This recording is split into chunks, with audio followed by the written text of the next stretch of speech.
You're listening to Talk with Lizzy. Hey there, beautiful souls. Welcome back to Rise with Lizzy. I am so incredibly grateful you chose to hit play today and spend the next 10 minutes with me.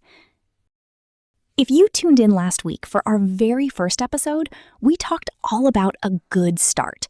We broke down the anxiety of just getting off the starting line, clearing away the mental clutter, and taking that terrifying first step toward your goals. If you missed it, definitely go back and give it a listen.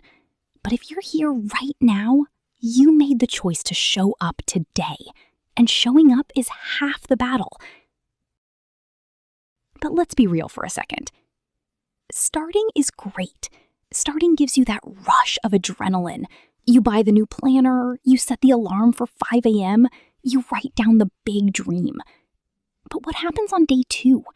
What happens when the initial excitement fades, the alarm goes off, it's raining outside, and you just don't feel like it anymore? That is exactly what we are tackling today. Today's episode is all about moving past the starting line and building what I call the momentum mindset. Let's look at our first key focus word for today. It's a word we hear all the time, but rarely stop to define in our personal lives. Momentum. In physics, momentum is defined as the quantity of motion of a moving body, measured as a product of its mass and velocity. In simpler terms, it's mass in motion. It's the force or speed gained by something that is already moving. Notice that definition says already moving. Momentum doesn't exist in a standstill. You cannot build momentum while sitting on the couch debating whether or not you should start. Momentum is a snowball effect. It starts small, sometimes microscopic, and builds force as it keeps rolling. When you apply this to your life, a momentum mindset means you stop looking at the massive, overwhelming mountain of your end goal. Instead, you focus entirely on keeping the ball rolling, no matter how slowly. Here is the secret about motivation that no one tells you. Motivation doesn't precede action. Action precedes motivation. You don't wait until you feel motivated to work out, write that chapter, or clean your space. You start doing it, and the act of doing it creates the momentum, which then triggers the motivation to keep going. Think about a train. A fully loaded train parked on the tracks can be stopped by a single small wooden block placed under its wheels.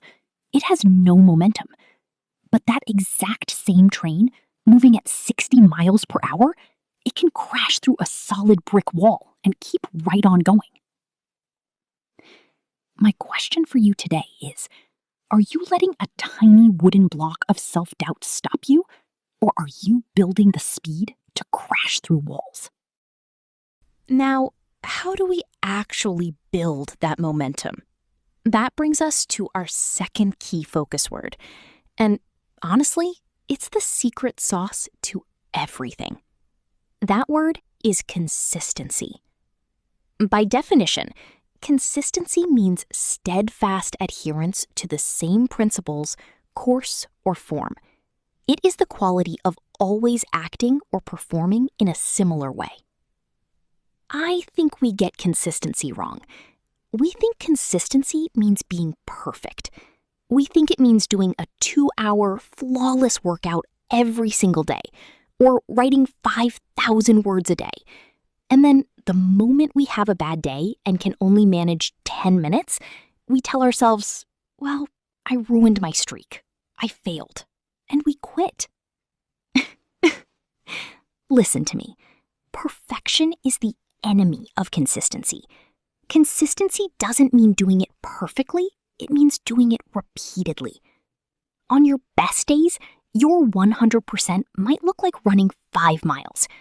On your worst days, your 100% might look like putting on your sneakers and walking to the mail back and back. Guess what? Both count. Both keep the train moving. both maintain your consistency. When you choose consistency over perfection, you are telling your brain, this is who I am now. I am a person who shows up for myself, even when it's hard. Small, seemingly insignificant habits, repeated day after day, compound into massive results over time. So we have momentum, the force of staying in motion.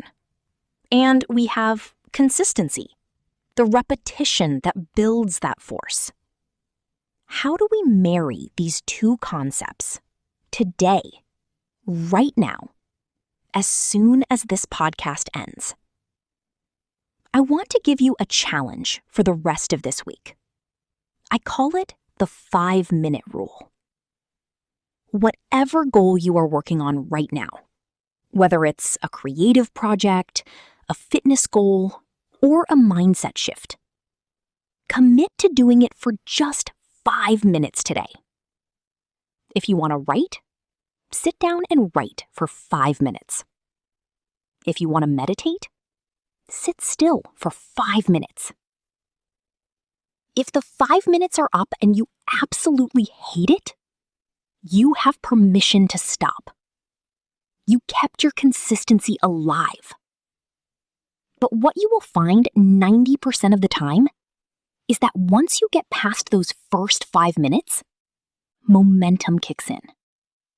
The hardest part is over. The train is moving. You deserve the future you are trying to build. You proved you could start last week. Now prove to yourself that you can keep going. Thank you so much for hanging out with me today on Rise with Lizzy. If this episode resonated with you, please take a screenshot, share it on your stories, and tag me. I love seeing where you're listening from. Don't forget to hit subscribe so you don't miss episode 3 next week, where we're going to talk about dealing with setbacks. Until then, keep moving, stay consistent, and remember, you are entirely up to you. Have an incredible week, everyone. Bye for now.